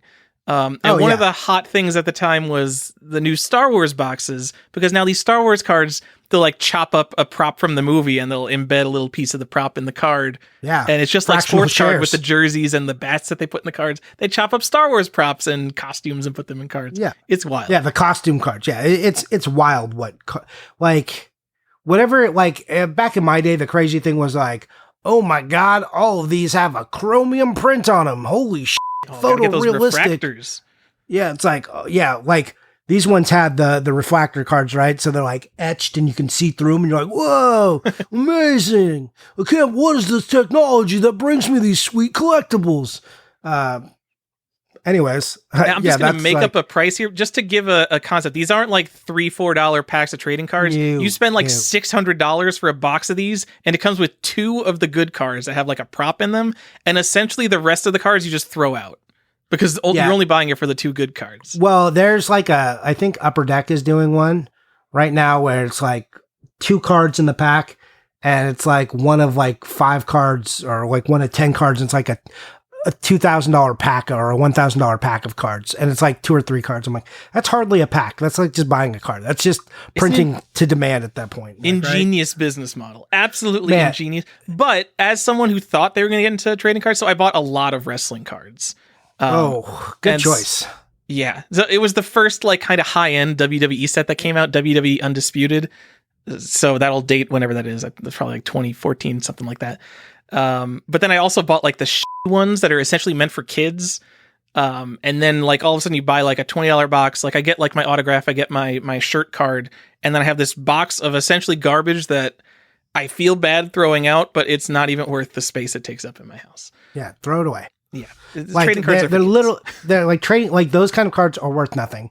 And I'll talk more about this. Is that everything you bought? Are you done? Because if not, I'll go into what I bought. I do have my one best thing that's going to beat anything you bought. Well, no, I have nothing good that I bought. So go ahead. I got Charumera Zelda. I don't know how to pronounce that. Oh, yeah, that is sweet. I'm jealous. Go buy me one, please. I wish. So I saw this. Yamatoko posted it on Instagram of all places, and that's where I saw it. And I messaged them, and I'm like, please just tell me when you're going to put this game up. Buy it now, auction, whatever. Just tell me. I'm a very serious buyer. I want to buy this. And I hit like an automated message, and they never got back to me. And I've had an eBay save search set up for it, and it didn't even hit eBay. They put it on Yahoo Auctions Japan, and I happened to see it 2 days before the auction ended. So just to explain what this is, a ramen company, Myojo Charumera, probably not how you actually pronounce it. For the launch of Legend of Zelda, they had a contest where 1,500 winners, this was, I think, January to March of 1986, and Zelda was released in February of 1986. They sent out a Famicom Disk System, and a special copy of The Legend of Zelda, essentially identical to the retail copy of Legend of Zelda, but it has a special prize sticker on the disc itself that says like Charumera Ramen Prize on it in Japanese. I don't know. I can't read it. So there's 1,500 of these, and also the Famicom consoles they came with are branded. It just says like Charumera on the sticker of the console. I don't have the console. I don't really care about the console. I wanted the copy of Zelda.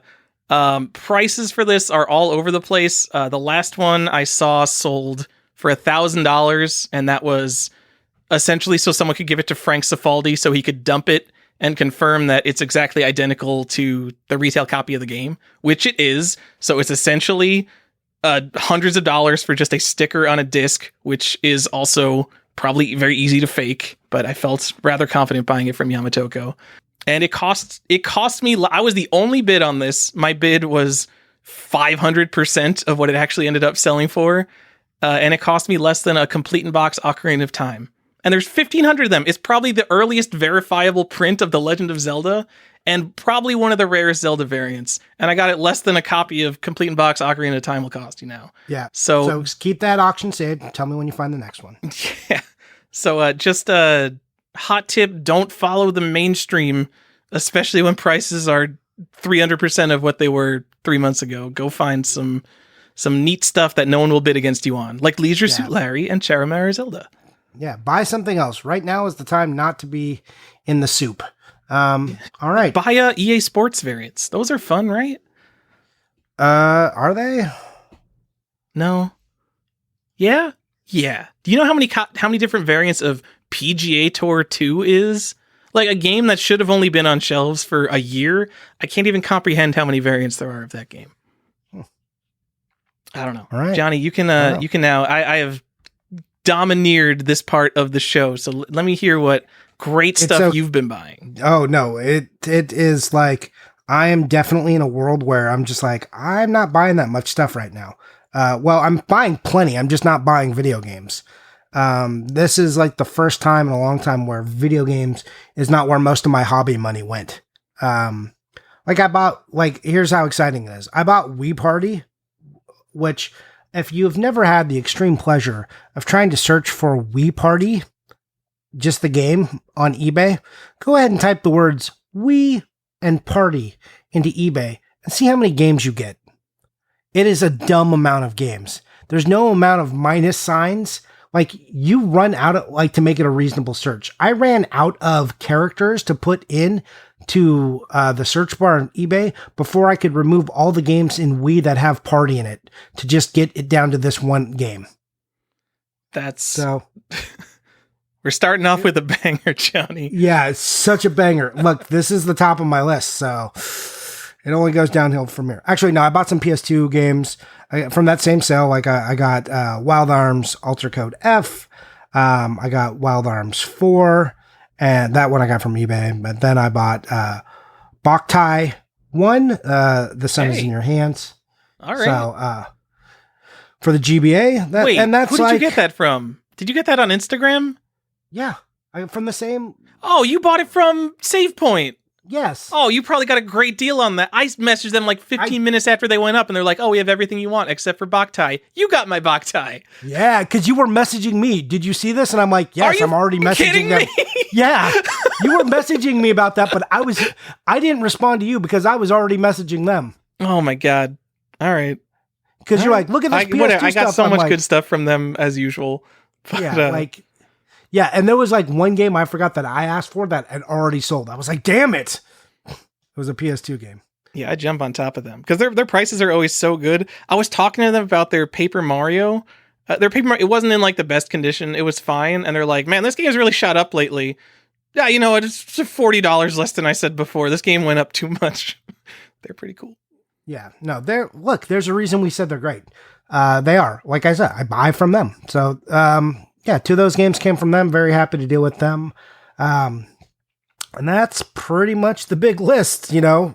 Cool. I had some games that I like came in during this time frame, like Disney snowboarding and Disney sports football. Disney sports snowboarding, Disney sports football, which you're like, who gives a shit about those? Except not GBA, the snowboarding. To be clear, right? Yeah, GBA Disney Sports Football is a game that's getting kind of hard to find. So, like, I bought it from Europe, and it took 3.5 months to get here. So, you know, that's why I set up that mail forwarding thing, and I'm like, I'm never doing this again. Let's do it all at the same time. Yeah, so I bought other stuff. I bought some Star Wars stuff. I told you briefly, I'm fighting with someone on a different forum who's trying to screw me out of my money for buying a Star Wars toy. I just want my Sideshow Star Wars figures to put on my shelf. Like that, it's Johnny wants to make his adult dioramas and be like, "There, I'm done." Yeah, exactly. It is. I told you, it's exactly as I played as a child. I just set them up in a cool pose and I leave them there. And now I have fancy cases just to leave them there. And no one tells me to clean them up because they look, air quotes, nice. Yeah. So anyways, that's it. That's what I did. Like I said, I didn't spend that much money on games. I've got some other strategic purchases coming up and like that I'm not telling you about just because they're like, I'm going to post them for Halloween. So I want to tell you guys now. I mean, I can tell you, but I don't want to tell all the listeners yet. They'll get to see it later. It's not like those are that exciting either. I just, like to keep something for Halloween to be for Halloween. Because you got to be buying now, especially if any of it's from overseas. Yikes. Actually, I don't even save for Halloween, Johnny. Do you? It's basically Halloween season. So we're recording this. It's September 1st. September just 1. bled into September 2nd for me. That's Halloween season now. Oh, yeah. We're already there. I'm so it's so sad that this year is so sucky, and I'm so excited for Halloween. Like, my son's like old enough for me to put a costume on. He can walk around in it. Like, it's gonna be great. I don't even know. Are we we're probably gonna get trick or treaters, but we need a very social distanced way to deal with them. We don't know if we're gonna sit on the roof and like lower candy down to them, but I don't want to deal with a bunch of kids coming up to my door. Basically, no, just leave a bowl out. No, last time. So all right, I hate Halloween. I left a bowl out one time in my life, and someone came and they took my bowl. I'm pretty sure I mentioned this on the show. You did. My nice IKEA bowl. They took, not like a nice IKEA bowl. It was like a $4 bowl, but it was my biggest bowl. It was like, you only have the one big bowl. You don't have like a ton of big bowls. I was so mad about that. That is pretty nice. I have like this metal tub that's got like a pumpkin face on it, like that I bought. It's like, it looks like something you would like throw ice in and throw like a few drinks in. It's like probably 18 inches, 20 inches in diameter. And I've got that for my candy. I love being able to bring it out. I get excited when I see that. But are you just going to leave that out there though? No, definitely not. I would definitely just put it in a shitty IKEA bowl. Just not a shitty IKEA bowl. IKEA makes nice bowls. Yeah, they're fine, but they're fine, but it's also $4, dude. I know. That's like, so if your bowl is going to get stolen, let it be a $4 IKEA bowl, not like a $25 decorative. So I'm extremely mad about the bowl. It's also the principle that someone took all the candy. No, that is a really shitty thing, but you could like put the bowl out and then you could be on your roof and you could be like, hey, and then have, that was water balloons. That was before Ada moved in and we give out full-size candy bars now. So I'm not going to put out a bowl of full-size candy bars. That will definitely get taken by literally the first person that walks up. I don't know if like kids are even going to trick or treat. I hope they do. Cause it's like pretty socially distant, right? Like I hope they don't. I don't know.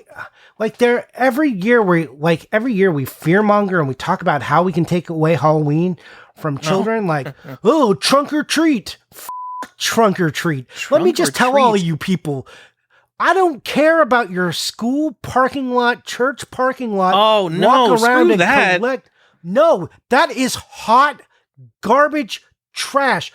Give your kid a pillowcase and let them wander the night by themselves, going to strangers' doors. When you say it out loud, it sounds insane, but like the amount of kids that were actually ever hurt on Halloween by adults is so low, but the fear mongering is so high. It's just like, come on, guys. Like, just do the parent thing and like stay like a couple houses behind them, just enough for you to know where they are. Like, don't do this. I mean, I guess this year, if you're worried about the spread of disease and stuff and you got to take it off, whatever, but don't. Trunk or treat is so lame. So lame. So I used to, the one good thing about that is like, I've been to a couple of those as a kid. If it happens like the Friday before Halloween and you go like a town over, so like you can get that in addition to real Halloween, which is great. Sure. Yeah. But the other thing is like, I get like 12-year-old kids that come up to my door with their parents. And it's like, you're supposed to be having fun at Halloween, not going with your parents on a free candy trip. So I've never lived through the 80s, but the 80s impression of Halloween to me looks so much more fun than the 2020 impression of Halloween. It is. It was exactly what you saw, like out in the rain with Dracula face paint on, like face paint running, but you're still going to doors, a sack. You're like 2 miles from home. It's 10 o'clock. Sounds great. Your parents are just like, he'll be home eventually, I guess. Not that my parents are role models or anyone you should take it. But like I was out with other kids. It's not like I was by myself. You're in a mob of children, going door to door and like. Also, Halloween basically ends at sundown now, so it doesn't even get dark. No, like you weren't even supposed to go out until it was dark. That was the point. Right? That's what as a kid, I always thought that. Like, I'm like, no, I don't want to go yet. I want to wait until it's like 7 p.m. and then we can start. Yeah, exactly. And like, then they push back daylight savings and like the light longer. You're just like, stop this.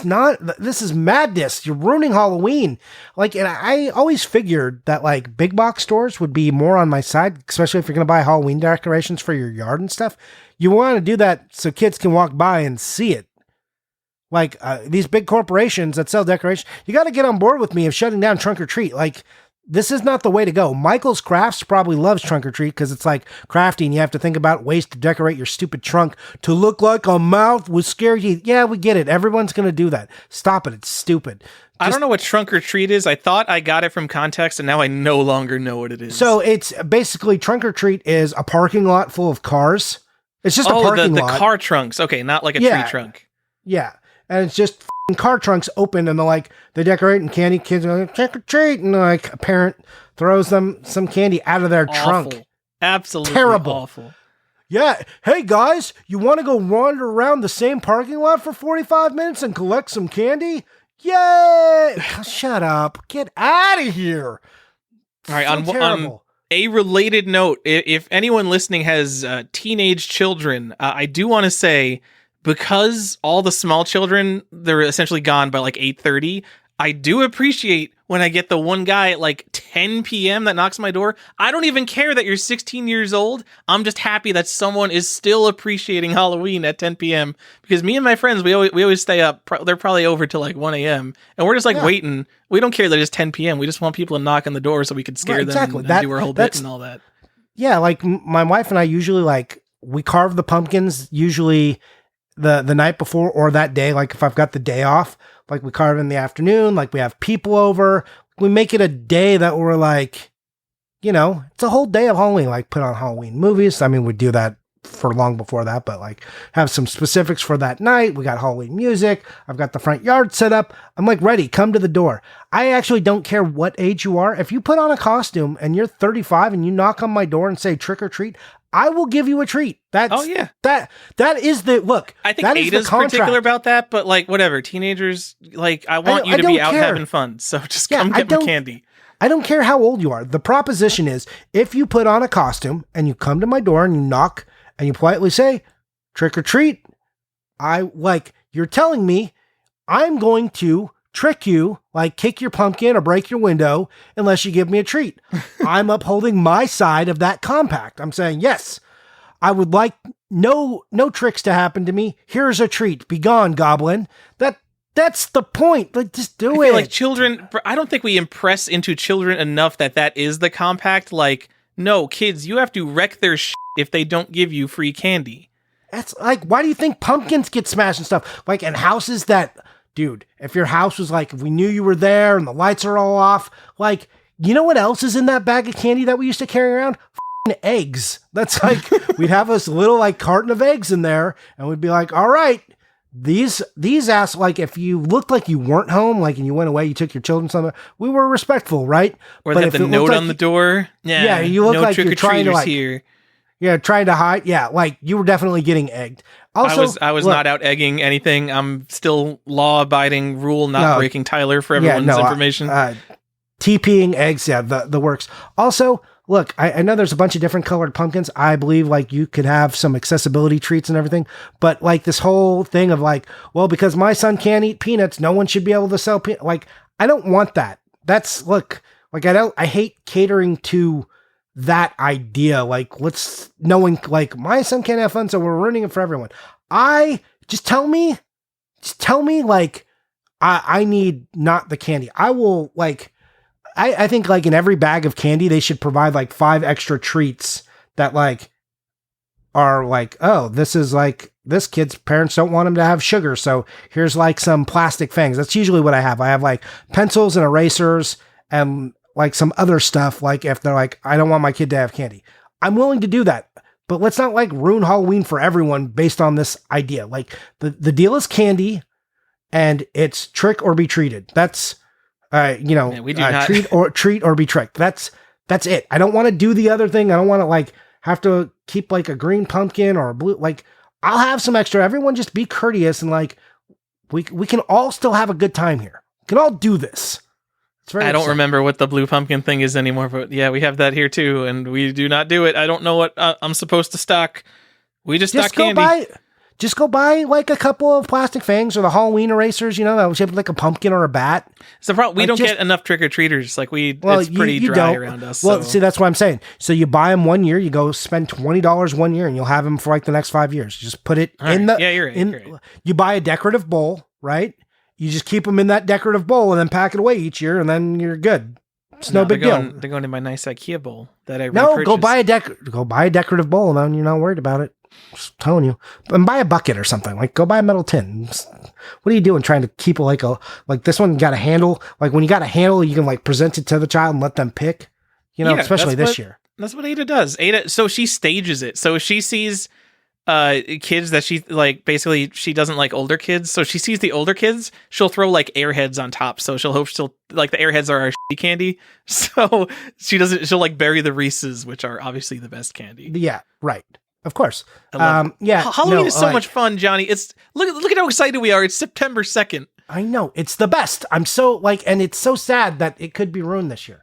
Anyways, that's it. Did you play anything? I've been playing Minecraft on the video game stage server. Minecraft's great. Flight Simulator 2020. Nope. I have gone, okay, that's it for Tyler. Deep into over 24 hours already in the air. No. Okay, that's cool. Killing the people. Yeah, I didn't play anything. Sorry, guys. It's been a rough month. So back at work now, which is great. But also like watching my child all the time because my wife switched to days, at least temporarily. So this learning curve is steep for me.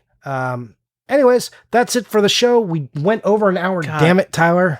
An hour and 45 minutes. This show is screwed, Johnny. We can't do short episodes anymore. Just the two of us on a topic like 4 plushie games, whatever we went over. Franklin was a bonus, I think.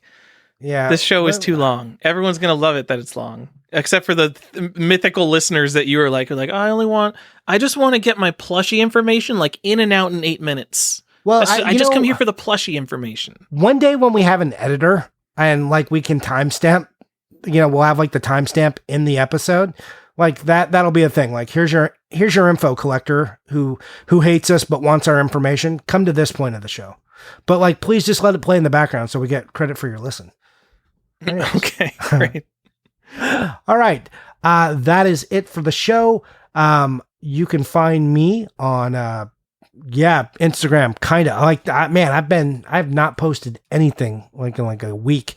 It's been real rough. I have not been feeling the social media just because everything is a garbage fire.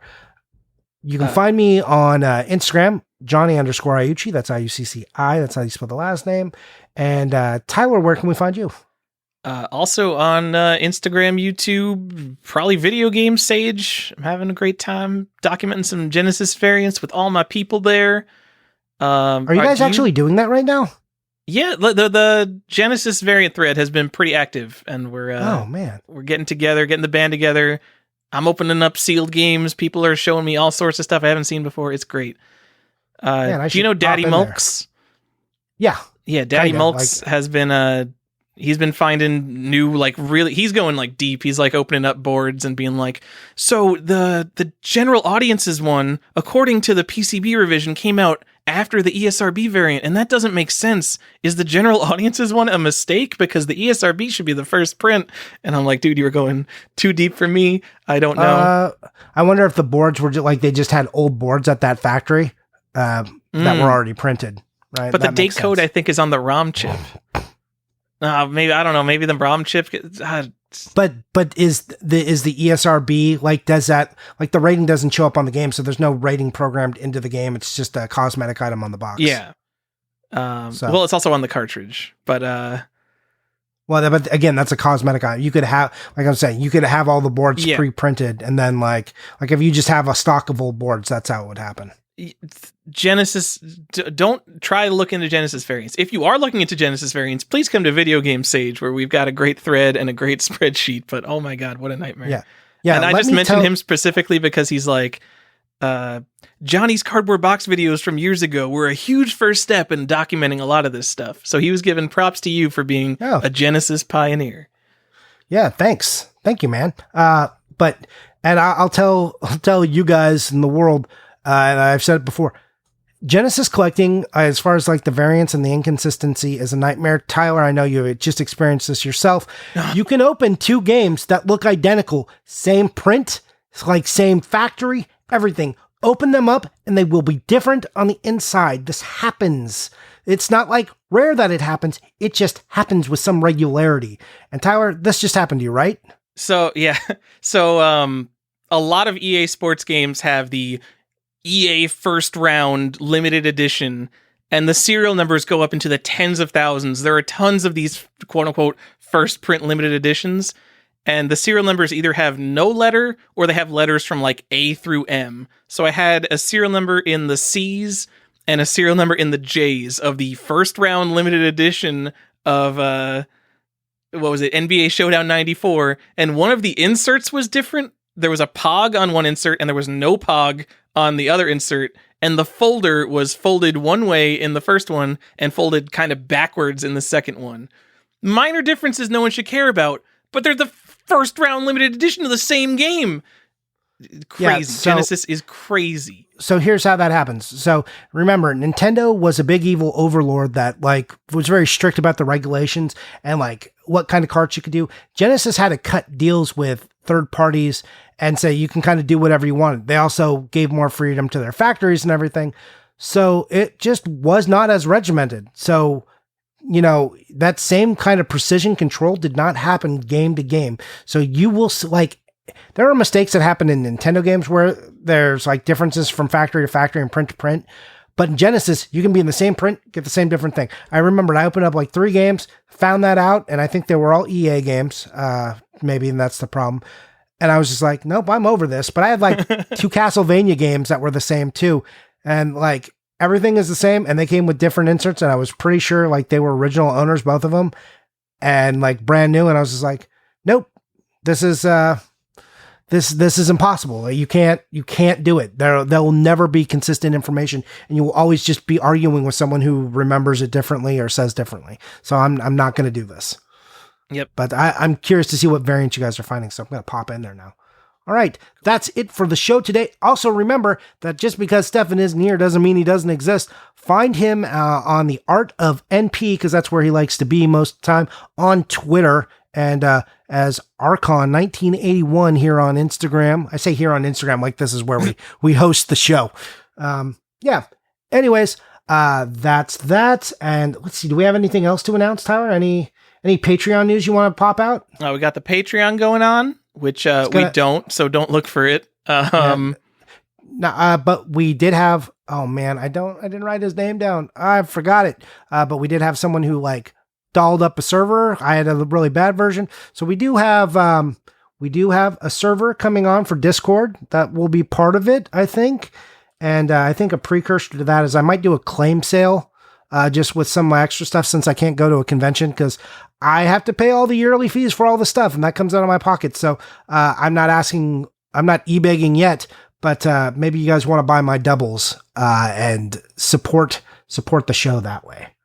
But we will have a Patreon one day. Just wait for it. We got Pogs for Patreons coming. We got a Discord server. Is that a spoiler? Did we already say that on the show? I think we did. We said last time. We got. We're gonna have box protectors at any convention we have. If you're a Patreon, we'll give you a box protector. I love that idea. Like we know what you're here for.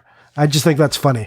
So, anyways, we got that and a few other ideas. But again, don't expect consistent shows or anything, because that's not why we're here. I don't know who your comment to that was. Was it Andrew who said something to us about consistent? You said something about consistent shows. What was that? You were very sarcastic. The show came too quickly after the last show, even though there was like a 3-week gap in between shows. And they were both like 3-hour episodes. Yeah. Yeah, it was too fast for him. Get out of here. Sorry, Andrew. Love you. You know what? Don't worry. Ridiculous. We screwed him over because I bet he's a big N64 collector. I bet he doesn't have Rampage. And someone out there is going to be like, God damn it, they did a show on Rampage. Everyone's going to be looking. They're going to add that to their eBay save searches now. I wonder if we affect the market at all. It would be ridiculous if we did, but maybe we do. Anyways, I think that's it. Oh, shout out to our one true sponsor, Red the Game Shark. Remember, when you are shopping for import games, go to Cheap Games, hit up Red the Game Shark for all your import needs. He'll take care of you like no one else would. We missed it. It was Shark Week just a few weeks ago, but there's still blood in the water on Cheap Games. Get your import games at Cheap Games. Contact Red the Game Shark. There we go. Got our sponsorship. One more shout out. You can go to Robin Mahara Games on Instagram or eBay. And I'm just shouting out Robin because I bought a game from him on eBay, and he included it on the internal box. He shipped it double boxed because he is a high-end scholar and a gentleman who understands things. Yes, a scholar. And he wrote in all caps, like, have me on your show. I don't like interview episodes, but maybe Robin, we'll get you on the show. You're heard, okay? You're heard. This.